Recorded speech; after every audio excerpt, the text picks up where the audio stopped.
ইদানিং সবাইকেই দেখছি দারাজ মিস্ট্রি বক্স অর্ডার করছে আর তাতে খুব দামি দামি জিনিস পাচ্ছে। তাই সবার থেকে দেখে আমারও খুব ইচ্ছা হচ্ছিল মিস্ট্রি বক্স অর্ডার করতে। দেন অনেক খোঁজাখুঁজির পর 59 টাকার মিস্ট্রি বক্সটা আমিও পেয়ে গেলাম। চলেন এবার দেখা যাক আসলে কি অনেক দামি দামি জিনিসপত্র পাওয়া যায় নাকি সব ফেক। পার্সেলটা ডেলিভারি ম্যান থেকে রিসিভ করে সোজা খুলতে চলে আসলাম। আমি তো খুব এক্সাইটেড ছিলাম। এখানে আমি টোটাল 6টা মিস্ট্রি বক্স অর্ডার করেছি। তো বক্সটি খোলার পর একটি একটি করে আমি বের করে দেখছি। ওইখানে মিস্ট্রি বক্সের 6টি প্যাকেট ছাড়াও একটি ছোট্ট গিফট ছিল। আই থিঙ্ক মোবাইলে গেম খেলার সময় অনেকে ফিঙ্গারে লাগায় না, এটা আমার ঠিক মনে নেই। আশা করি আপনারা দেখলে বুঝতে পারবেন। চলেন আবার মিস্ট্রি বক্সের এবার ফার্স্ট প্যাকেটটা আনপ্যাক করা যাক। প্রথম প্যাকেটে আনপ্যাক করতেই পেয়ে গেলাম একটি ছেলেদের ওয়ালেট। ওমা, এতে দেখি আবার অ্যাপেলের লোগো দেওয়া আছে। এটা কি খুব দামি? এবার দামি হলেও আমার কোনো কাজের না। সেকেন্ড প্যাকেটটিতে আবার 2টা গিফট পেয়ে গেলাম।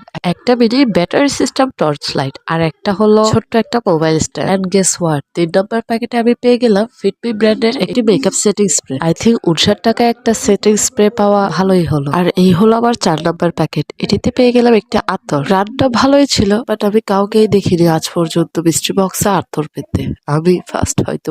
লাস্ট 2টি প্যাকেটের একটিতে ছিল হেডফোন আর একটিতে ছিল চার্জারের ওয়্যার। মিস্ট্রি বক্স থেকে পাওয়া প্রত্যেকটা জিনিস আমি আসলে বুঝতে পারছি না আমি কি জিতেছি নাকি 59 টাকার মিস্ট্রি বক্সে আমার লস হয়েছে। আপনারাই বলে জানতো।